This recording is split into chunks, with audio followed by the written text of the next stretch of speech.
नमस्कार मित्रों, कैसे हैं आप। मैं हूं गुमान सिंह, आप हैं नव एकेडमी के साथ। दोस्तों, आज मैं आपके लिए एक नई चीज लाया हूं जो आपको एग्जाम के अंदर काफी हेल्प करेगी। मित्रों, आपने जो मेरे वीडियो लेक्चर्स देखे हैं वो वीडियो लेक्चर्स जो मैंने चैप्टर पढ़ाया है, जो क्लासरूम टीचिंग होती है उसी फॉर्मेट में मैंने इसको पढ़ाने की कोशिश की है। लेकिन अब मैं चाहता हूं, जैसा कि बहुत सारे मेरे विद्यार्थी मित्र लगातार ये संदेश भेज रहे थे कि सर, एग्जाम ओरिएंटेड जो क्वेश्चन आते हैं, जो प्रश्न आते हैं, उन प्रश्नों की उत्तर लिखने की जो शैली है उसमें हम थोड़ा पीछे रह रहे हैं। तो आपसे हमें रिक्वेस्ट करते हैं कि आप उस पर भी वीडियो भेजें।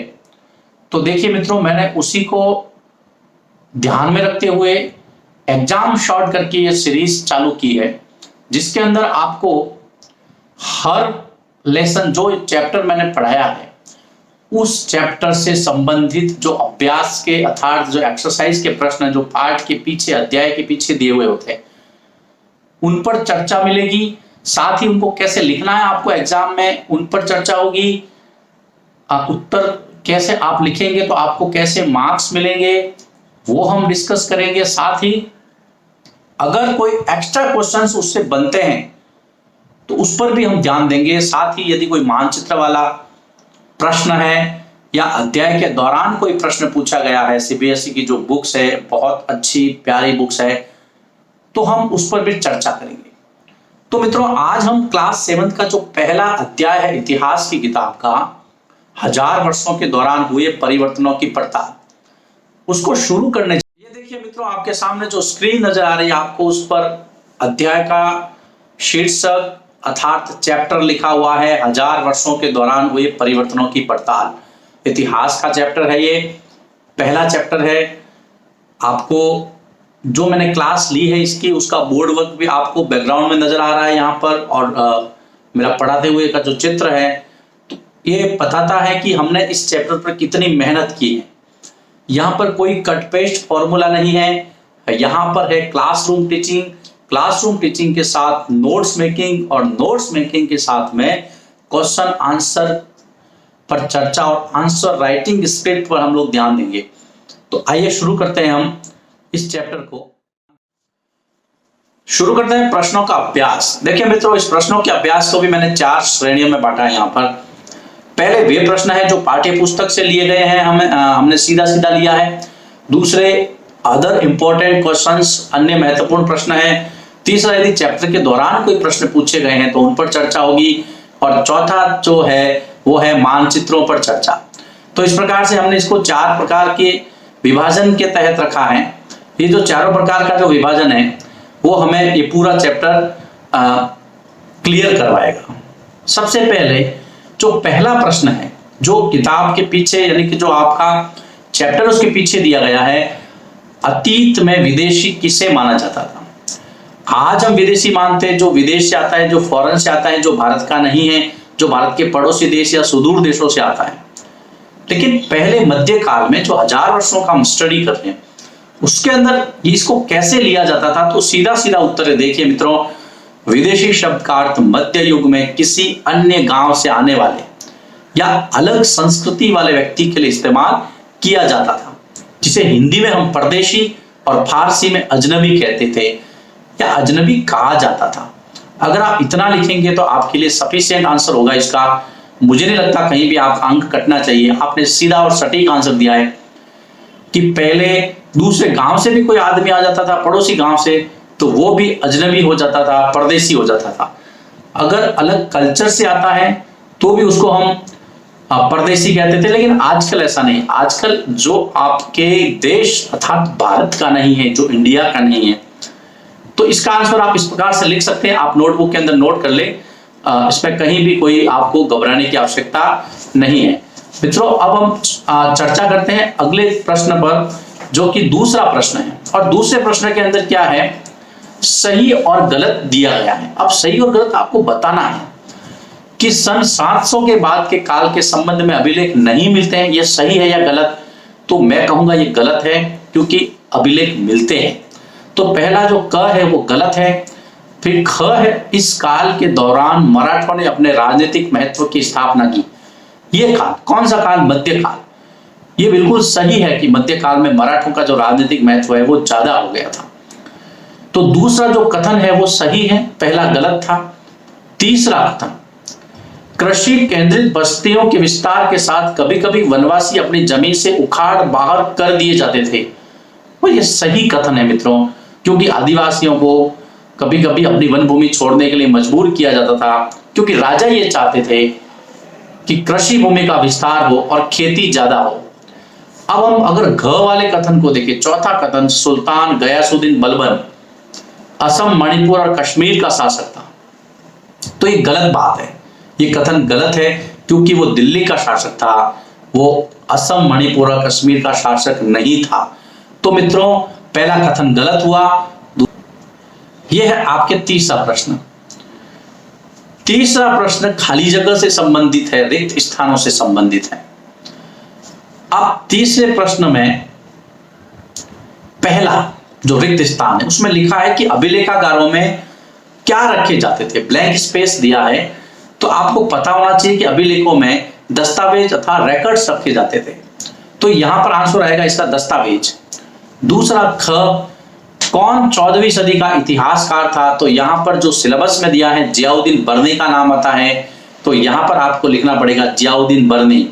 जियाउद्दीन बर्नी की 2 पुस्तकों का भी मैंने जिक्र किया था, उसके लिए आपको अपना वीडियो लेक्चर देखना पड़ेगा, जिसका पूरे लिंक मैंने डिस्क्रिप्शन में दिया है, इस चैप्टर से संबंधित जितने भी वीडियो हैं। तीसरी जो ब्लैंक स्पेस, रिक्त स्थान कह सकता हूं मैं उसको, खाली जगह है, उसमें देखिए 5 प्रकार की खाली जगह है। वो आपको बताना है कि कौन कौन सी ऐसी फसलें थी जो उपमहाद्वीप में लाई गई। तो आलू, मक्का, मिर्च, चाय और कॉफी, ये 5 प्रकार की ऐसी फसलें थी जो मध्यकाल के अंदर आई थी। तो यहां पर देखिए रिक्त स्थान की पूर्ति भी आप आराम से कर सकते हैं।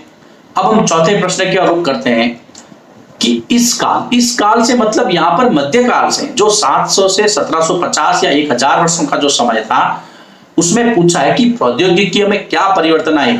सीधा सीधा प्रश्न है, आपको सीधा सीधा जवाब देना है, कहीं भी घुमाने की आवश्यकता नहीं मित्रों। केवल यहां पर 3 बिंदु बनेंगे, सिंचाई में रहट, कताई में चरखा और युद्ध में आग्नेयास्त्र। रहट सिंचाई में इस्तेमाल होता था, एक गोल झालर वाली संरचना होती थी जिसके चारों तरफ मिट्टी की जो बड़ी बड़ी बर्तन है वो लगे रहते थे और वो कुएं के अंदर उतरती थी। चरखा आप सभी जानते हैं, और आग्नेयास्त्र वे अस्त्र जो अग्नि बरसाते थे, जैसे तोप है, बारूद है, गोला है। ये तो सीधा प्रश्न है, 3 बिंदु है इसके और तीनों आपको जवाब में लिखना है। अब चौथे प्रश्न के बाद में हम रुक करते हैं अगले 5वें प्रश्न का। इस काल का मतलब मध्यकाल। मध्यकाल देखो 1000 वर्षों का समय।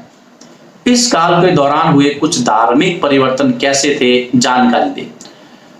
अब धार्मिक परिवर्तनों में यहां पर ये जो प्रश्न है ये थोड़ा बड़ा उत्तर है, लेकिन आपको बिल्कुल तनाव में नहीं रहे, ये बहुत अच्छा प्रश्न है। इसका 2 टुकड़ों में आपको बांटना है। पहला देखिए हिंदू धर्म में क्या बदलाव हुआ। आपको नजर आ रहा है कि भक्ति की अवधारणा का विस्तार हुआ, सबसे पहला बिंदु, जिसमें भक्त बिना किसी कर्म कांड के और सहायता के ईश्वर को प्राप्त कर सकता है।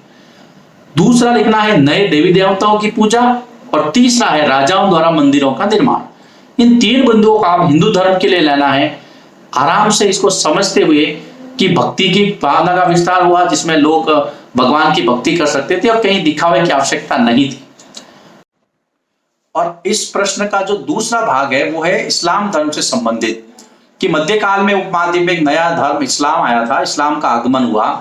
इसके भी 3 बिंदु है कि इस्लाम एकेश्वरवादी है, जो अल्लाह की सत्ता को स्वीकार करता है। दूसरा है यहाँ पर कि सामाजिक पृष्ठभूमि से दूर अल्लाह सभी को प्रेम, करुणा और उदारता से अपने सभी अनुयायियों को गले लगाता है। तीसरा है इस्लाम का पवित्र ग्रंथ कुरान शरीफ है। तो इस 5वें प्रश्न के 2 भाग हुए, नया धर्म इस्लाम ये दूसरा भाग था। इसके पहले हमने जिक्र किया कि हिंदू धर्म के अंदर क्या बदलाव हुए। तो दोनों को आप 5वें प्रश्न के उत्तर के रूप में लिखेंगे। छठे प्रश्न पर चर्चा करते हैं। छठा प्रश्न बहुत अच्छा प्रश्न है, जब आपने वीडियो देखा होगा तो इसके अंदर आपको पूरा इसके अंदर समझ आ गया होगा कि शताब्दियों के दौरान हिंदुस्तान शब्द का अर्थ कैसे बदला। शताब्दियां भी मध्यकाल की। तो 13वीं सदी से हमने अपनी चर्चा शुरू की थी कि 13वीं शताब्दी में इतिहासकार मिन्हाज-ए-सिराज, देखिए दोस्तों, मिन्हाज-ए-सिराज ने पुस्तक लिखी थी तबकात-ए-नासिरी, जिसका मैंने जिक्र पहले वीडियो में कर दिया था। तो 13वीं सदी में इतिहासकार मिन्हाज-ए-सिराज ने पंजाब, हरियाणा और गंगा यमुना के दोआब क्षेत्रों के लिए हिंदुस्तान शब्द का इस्तेमाल किया था। यह आपका पहला बिंदु बनाना है। दूसरा बनाना है 14वीं सदी का इतिहासकार और कवि अमीर खुसरो और 16वीं सदी का जो मुगल शासक बाबर था, उसने भारतीय उपमहाद्वीप के भूगोल, पशु पक्षी, निवासी, 3 शब्द लेने हैं आपको। भूगोल, पशु पक्षियों और निवासियों की संस्कृति के लिए हिंदुस्तान शब्द का इस्तेमाल किया। तो पहला हो गया मिन्हाज-ए-सिराज, पंजाब, हरियाणा और गंगा यमुना का दोआब क्षेत्र। दूसरा हो गया आपके अमीर खुसरो और बाबर। और तीसरा जो वर्तमान हिंदुस्तान है, कि आज का हिंदुस्तान भौगोलिक और सांस्कृतिक अर्थ में ये शब्द प्रयोग होता है, जिसका विस्तार कश्मीर से लगा करके कन्याकुमारी और गुजरात से असम तक है। तो ये बड़ा प्रश्न है, कम से कम 4 या 5 अंक आता है, लेकिन मुझे विश्वास है आप लोग अच्छा कर पाएंगे। इसके भी 3 बिंदु हैं। उसके बाद में छठे प्रश्न के बाद में हमारे इस वीडियो का हम अंतिम प्रश्न लेते हैं, जो 7वां प्रश्न हमने यहाँ पर बनाया है। अब मित्रों, ये जो 7वां प्रश्न है वो इस वीडियो का अंतिम प्रश्न है। छोटे छोटे वीडियो बनाने के लिए मुझे सुझाव आया था आप लोगों का, तो वो मैं वही कर रहा हूं। 7वां प्रश्न देखिए मित्रों, उसमें लिखा है कि जातियों के मामले कैसे नियंत्रित होते थे। तो जाति समाज व्यवस्था का आधार रही है शुरू से। मध्यकाल में तो खास करके तो जातियों के मामले कैसे नियंत्रित होते थे, उसमें हमने 3 बिंदुओं में इसको बांटा है। सबसे पहले तो जाति के मामले जाति पंचायत द्वारा नियंत्रित किए जाते थे। तो जाति पंचायत शब्द आपको यहां से पकड़ना है। जातियों के मामले जाति पंचायत द्वारा नियंत्रित किए जाते थे। फिर जो समाज के बड़े बुजुर्ग सभा के माध्यम से समाज के लिए कुछ नियम निर्धारित करते थे और ये सभा जाति पंचायत कहलाती थी। तो दूसरे जो बिंदु आपने बनाया है उसमें बुजुर्ग, बड़े बुजुर्ग और सभा। और तीसरा देखिए, जाति अपने रीति रिवाजों का पालन भी करती थी। ये तीसरा बिंदु है। तो 3 बिंदुओं के साथ में आप ये प्रश्न पूरा कर सकते हैं। और यकीन मानिए एग्जाम के अंदर कम से कम ये 4 या 5 अंक का प्रश्न आता है और वहां पर बच्चे कंफ्यूज रहते हैं कि सर बहुत बड़े बड़े प्रश्न हैं, कैसे करें। लेकिन नवो एकेडमी और मैं गुमान सिंह आपको इन सभी प्रश्नों के एनालिसिस करके बहुत सटीक आंसर बता रहा हूं। और इसका सबसे बड़ा फायदा आपको एग्जाम के समय होगा जब आप इसको लिख करके अभ्यास करेंगे। तो यहाँ पर आज का ये जो वीडियो है वो यहाँ समाप्त होता है। इसके अंदर हमने 60 प्रश्नों का जो विवरण दिया उस पर चर्चा की और आपने खुद महसूस किया होगा कि सर ये जो प्रश्न है इसकी सबसे खास विशेषता मैं आपको बताता हूँ। ये प्रश्न हमने इसको टुकड़े करके लिखा है। टुकड़े करने से अभिप्राय मेरा ये है कि इसका विभाजन करके हमने इसको बिंदुवार लिख दिया है। और जब आप बिंदुवार लिखेंगे तो जांचने वाला जो अध्यापक है उसको जांचने में भी सुविधा होगी, आपको याद करने में आसानी रहेगी। तो मैं विश्वास करता हूं कि ये जो हमारा एग्जाम शॉर्ट्स करके नया काम जो हमने इस सिलेबस को और आसान बनाने का किया है आपको पसंद आया होगा।